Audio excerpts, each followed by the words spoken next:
നമസ്കാരം. മെട്രോ മാറ്റിനിയിലേക്ക് സ്വാഗതം. നടനും എംഎൽഎയുമായ മുകേഷിന്റെ വ്യക്തിജീവിതം വലിയ തോതിൽ ചർച്ചയായതാണ്. രണ്ട് വിവാഹ ബന്ധങ്ങളും വേർപിരിഞ്ഞത് ഒരു പരിധിവരെ മുകേഷിന്റെ പ്രതിച്ഛായയെ ബാധിച്ചിട്ടുമുണ്ട്. വിവാഹമോചനത്തിന്റെ ഘട്ടത്തിൽ മുൻ ഭാര്യ സരിത ഇദ്ദേഹത്തിനെതിരെ ആരോപണങ്ങളും ഉന്നയിച്ചിട്ടുണ്ട്. പിന്നീട് ഈ വിവാദങ്ങൾ കെട്ടടങ്ങുകയായിരുന്നു. 1988 മുകേഷും നടി സരിതയും വിവാഹിതരായത്. രണ്ട് മക്കളും ദമ്പതികൾക്ക് ജനിച്ചു. 2011 മുകേഷും സരിതയും വേർപിരിയുന്നതും. 2013 നർത്തകി മേതിൽ ദേവികയെ വിവാഹം ചെയ്തെങ്കിലും 2021 ഈ ബന്ധവും അവസാനിച്ചു. ഞാൻ അനുഭവിച്ച കാര്യങ്ങൾ എനിക്ക് പറയാൻ നാണക്കേടായിരുന്നു. എനിക്ക് സംഭവിക്കുന്നത് എനിക്ക് തന്നെ വിശ്വസിക്കാൻ പറ്റുന്നില്ലായിരുന്നു. ഞാൻ സിനിമയിൽ അഭിനയിച്ചിട്ടുണ്ട്, സിനിമയിൽ ഇങ്ങനെയെല്ലാം കണ്ടിട്ടുമുണ്ട്. ജീവിതത്തിൽ അതെല്ലാം സംഭവിക്കുമെന്ന് ഞാൻ കരുതിയില്ലായിരുന്നു. പുറത്തു പറയാനും മടിയായിരുന്നു. മാധ്യമങ്ങളിൽ നിന്നും ചിലരൊക്കെ ഞാൻ അനുഭവിക്കുന്ന കാര്യങ്ങൾ അറിഞ്ഞിട്ട് വിളിക്കുമ്പോൾ ഞാൻ അവരോട് അതൊക്കെ നിഷേധിക്കുമായിരുന്നു. എനിക്ക് നാണക്കേടായിരുന്നു ആരോടെങ്കിലും ഇതൊക്കെ പറയാൻ. എല്ലാം നന്നായി പോകുന്നു എന്ന് ബോധിപ്പിക്കാൻ ഓണത്തിനൊക്കെ ഞങ്ങൾ ആഹ്ലാദം അഭിനയിച്ച് ഫോട്ടോസ് എടുക്കും. ഈ കുടുംബ പ്രശ്നങ്ങൾ നടക്കുന്നതിനിടയിലും അദ്ദേഹത്തിന് പല ബന്ധങ്ങളും ഉണ്ടായിരുന്നു.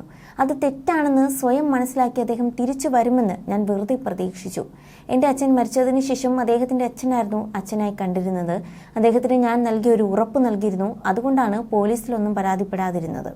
അദ്ദേഹം മരിക്കുന്നതുവരെ ആ ഉറപ്പ് സംരക്ഷിച്ചു. ഇതായിരുന്നു സരിതയുടെ പഴയൊരു വെളിപ്പെടുത്തൽ. എന്നാൽ ഇപ്പോൾ മുകേഷിനെതിരെ കേസ് കൊടുത്ത യുവനടിയുടെ ചില വെളിപ്പെടുത്തലുകളും പുറത്തു വരികയാണ്. മുൻകൂർ ജാമ്യം തേടി കോടതിയിൽ മുകേഷ് സമർപ്പിച്ച തെളിവുകൾ നിഷേധിച്ചിരിക്കുകയാണ് പരാതിക്കാരിയെ നടി. അതിനിടയിൽ ഇമെയിൽ അയച്ചെന്ന വാദം അടക്കമാണ് പരാതിക്കാരി നിഷേധിച്ചത്. ഒരു മാധ്യമത്തിന് നൽകുന്ന അഭിമുഖത്തിൽ നടിയുടെ പ്രതികരണം ഇങ്ങനെയായിരുന്നു.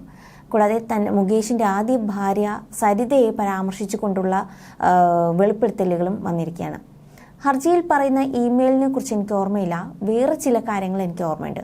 അദ്ദേഹത്തെ പരിചയപ്പെട്ട സമയം എൻ്റെ കയ്യിൽ ലാപ്ടോപ്പ് ഉണ്ടായിരുന്നു. 2009 കലണ്ടർ സിനിമയുടെ സെറ്റിൽ വെച്ച് ഈ ലാപ്ടോപ്പ് എന്നെ വീട്ടിൽ വന്ന് പഠിപ്പിക്കാമോ എന്ന് ചോദിച്ചു.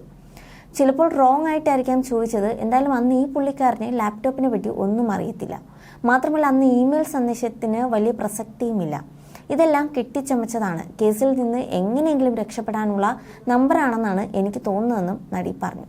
അതേസമയം ആദ്യ ഭാര്യ സരിതയുമായുള്ള പ്രശ്നങ്ങൾ പരിഹരിക്കാൻ താൻ സഹായിക്കാമെന്നും മുകേഷ് പറഞ്ഞത് ശരിയാണെന്ന് നടി വ്യക്തമാക്കിയിരുന്നു. സരിത ചേച്ചി മലയാളിയല്ലെങ്കിലും മുകേഷ് ഏട്ടൻ്റെ 2 മക്കളെ പ്രസവിച്ചത് ചേച്ചിയല്ലേ, നിങ്ങൾക്കൊന്ന് കോംപ്രമൈസ് ആയിക്കൂടി, ചേച്ചിയോട് ഞാൻ പോയി സംസാരിക്കട്ടെ എന്നൊക്കെ ചോദിച്ചിരുന്നു. അപ്പോൾ പുള്ളിക്കാരൻ പറഞ്ഞത് എൻ്റെ പേഴ്സണൽ കാര്യത്തെക്കുറിച്ച് മമ്മൂട്ടി പോലും ഇങ്ങനെ സംസാരിച്ചിട്ടില്ല എന്നാണ്. സഹോദരിയായി പറയുകയാണെന്നും ഞാൻ പറഞ്ഞു. പിന്നെ ഞാൻ എന്തിനാണ് പുള്ളിക്കാരന് എൻ്റെ അക്കൗണ്ട് നമ്പർ അയച്ചു കൊടുക്കുന്നത്? 2022 ഞാൻ ബ്ലാക്ക്മെയിൽ ചെയ്തെന്ന് പറയുന്നു. 2009 അക്കൗണ്ട് നമ്പർ അയച്ചെന്നുമാണ് പറയുന്നത്. ഇത് രണ്ടും സിങ്ക് ആകുന്നില്ലല്ലോ. പുള്ളിയും ഞാനും തമ്മിൽ സാമ്പത്തിക ഇടപാട് ഉണ്ടായിട്ടില്ല. മുകേഷിന്റെ കൊല്ലത്തെ വീട്ടിൽ പോയിട്ടില്ലെന്നും നടി വ്യക്തമാക്കുകയായിരുന്നു. മുകേഷിന്റെ മരടിലെ വില്ലയിൽ വെച്ചാണ് കേസിന് ആസ്പദമായ സംഭവം ഉണ്ടായതെന്നും അതിനുള്ള തെളിവുകളുണ്ടെന്നും പരാതിക്കാരി വ്യക്തമാക്കി. തനിക്കെതിരെയുള്ള ലൈംഗികാതിക്രമ പരാതിയിൽ പരാതിക്കാരിക്ക് ഗൂഢലക്ഷ്യമുണ്ടെന്നായിരുന്നു മുകേഷ് ജാമ്യ ഹർജിയിൽ ആരോപിച്ചത്. തന്റെ സിനിമാ രാഷ്ട്രീയ ജീവിതം തകർക്കാൻ ലക്ഷ്യമിട്ടാണ് ആരോപണം എന്നൊക്കെയായിരുന്നു. ഇത് തെറ്റെന്ന് തെളിയിക്കാൻ 2009 മാർച്ച് 7 അയച്ച മെയിൽ സന്ദേശം തെളിവായുണ്ടെന്നൊക്കെ ഹർജിയിൽ പറയുന്നു. തന്റെ മാന്യമായ പെരുമാറ്റത്തെ പരാതിക്കാരി അഭിനന്ദിച്ചിട്ടുണ്ട്.